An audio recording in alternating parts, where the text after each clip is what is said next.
अस्सलामुअलैकुम।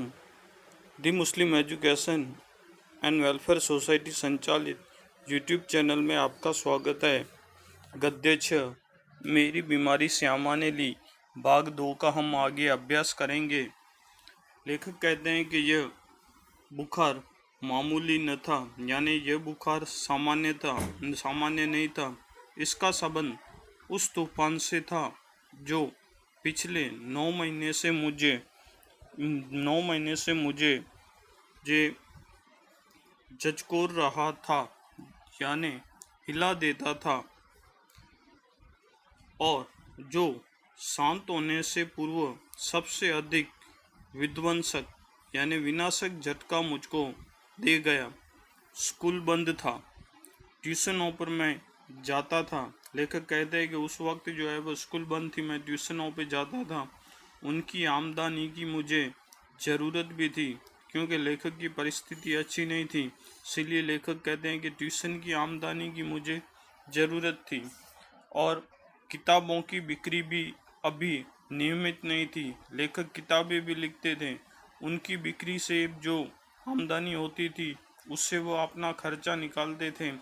तो लेखक कहते हैं कि किताबों की बिक्री भी अभी नियमित नहीं थी, कर्ज सिर पर चढ़े थे और कर्ज भी ज़्यादा हो गया था। बुखार 10 दिन चला, 20 दिन चला, महीने भर चला, और महीने भर चला, 2 महीने चला, जुलाई आ गई। अब बुखार के साथ ट्यूशन पर भी ही जाना होता था, दिन भर स्कूल में भी पढ़ाना पड़ता था।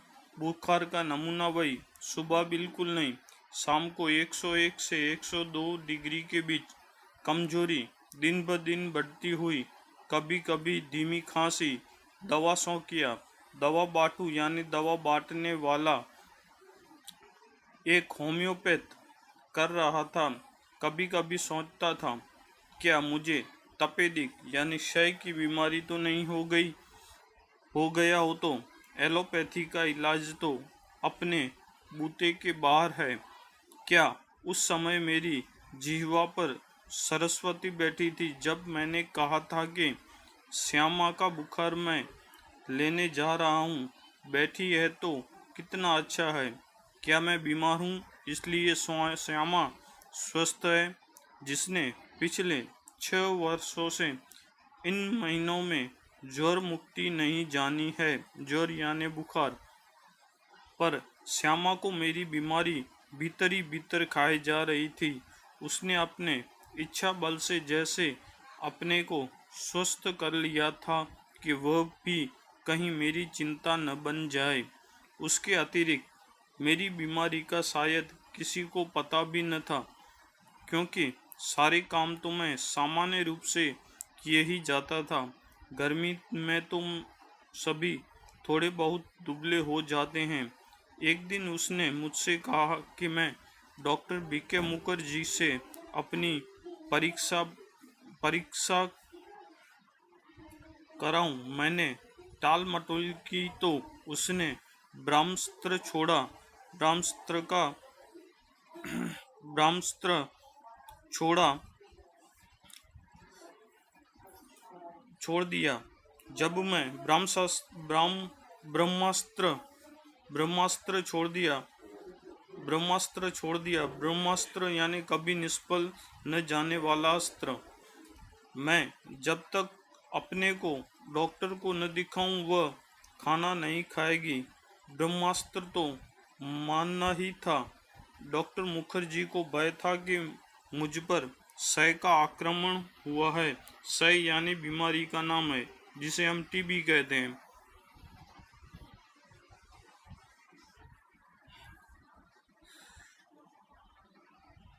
नुस्खा उन्होंने लिख दिया, यानी दवाइयाँ लिख दी, और कुछ दिन चिंता मुक्त होकर पूरी तरह आराम करने को कहा। नुस्खा मुझे मौत का परवाना लगा। क्या मेरी विदा का समय आ गया? क्या इतने ही दिनों के लिए आया था?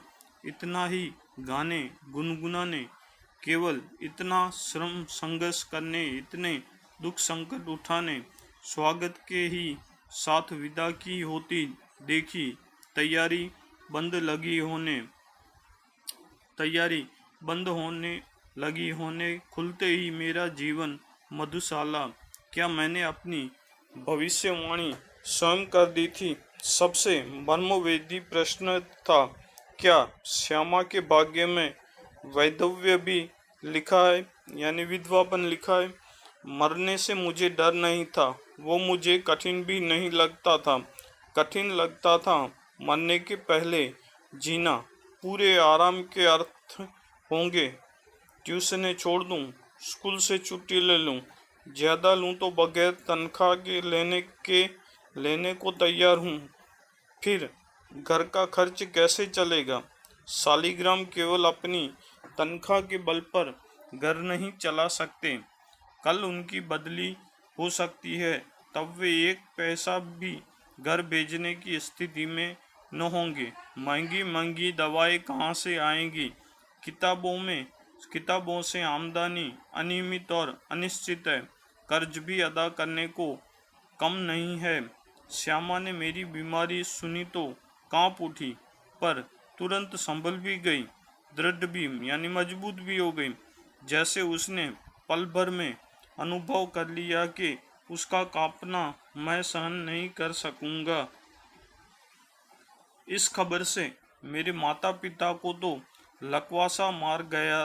पिताजी धैर्यवान व्यक्ति थे। उन्होंने मुझसे कहा, घबराओ नहीं, हम घर बेचकर तुम्हारा इलाज करेंगे। सालिग्राम असमर्थता की एक उसास लेकर रह गए। मैंने कुछ दिनों के लिए ट्यूशन और स्कूल से छुट्टी ले ली। किताबों की बिक्री से कुछ रुपए पड़े थे, उनसे दवाएं मंगा ली और चारपाई पर लेट गए। श्यामा की सेवा साकार हो गई। डॉक्टर ने निश्चिंत होकर आराम लेने के लिए कहा था। जब बहुत कुछ करने को रहता था, चिंता के लिए समय ही कहाँ था। अब तो चिंता ही चिंता करने को थी। विशेष चिंता भी मुझे सिर पर चढ़े कर्ज की। मेरा इलाज हो या हो न हो, पर कर्ज की किस्तें तो जानी चाहिए। उसकी नियमित अदायगी के साथ मेरी साख यानी इज्जत जुड़ी थी।